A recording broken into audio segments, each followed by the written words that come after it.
property taxes and make it easier for Illinois veterans to attend to college. Please welcome Representative Chapa LaVia.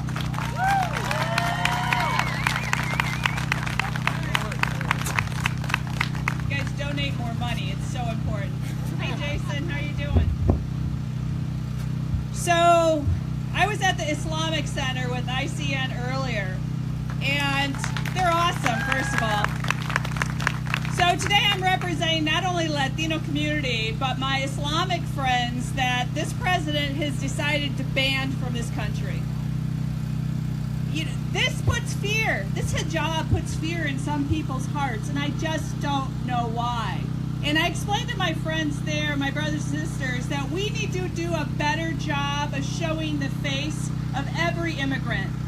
Since I've been in office for 15 years, it always seems that there's a brown face up here. The Latino community has taken a step above and beyond, regardless of if we get hauled away and detained, because we believe in the American dream just like everybody else. And I want to give that voice today to all the children I meet, especially here in Aurora, that are afraid that their parents are going to be deported while they're in school.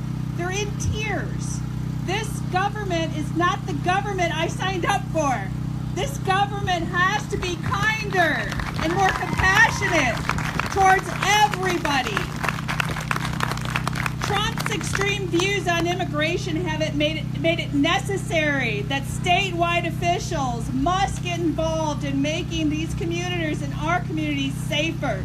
And I wholeheartedly stand in solidarity with you, Chuck, and our group, Invisible Aurora, to make sure that Aurora also knows, its city council, its newest mayor-elect, knows on how we feel together in this community of ours.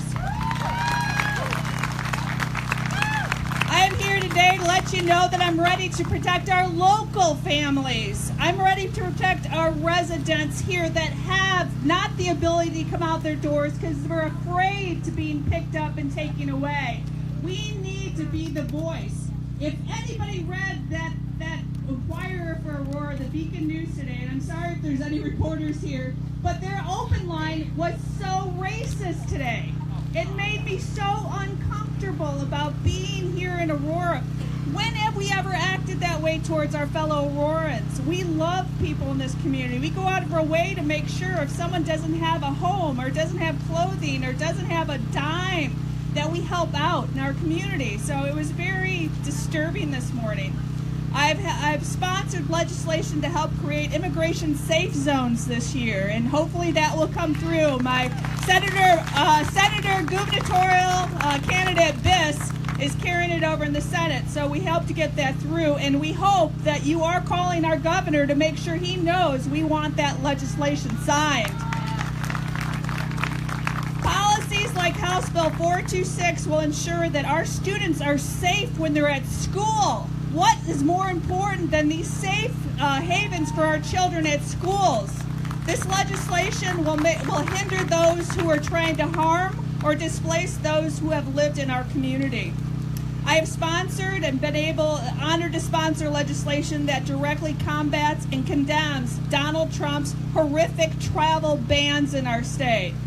Immigration communities within our states have enriched our neighborhoods and provided us with a daily reminder that even though we all may seem different, down deep inside we are the same.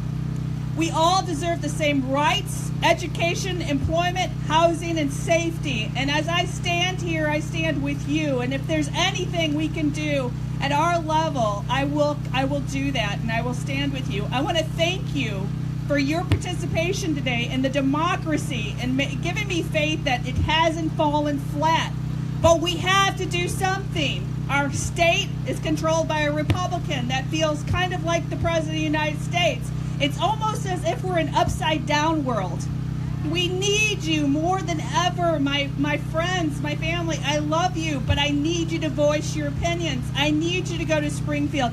I need you to contact your legislators like we're doing all the Republicans standing outside their doors and finding out how their stance on is immigration. But it's more than that. It's your way of life. Now, everybody remembers that poem, They Came for Me.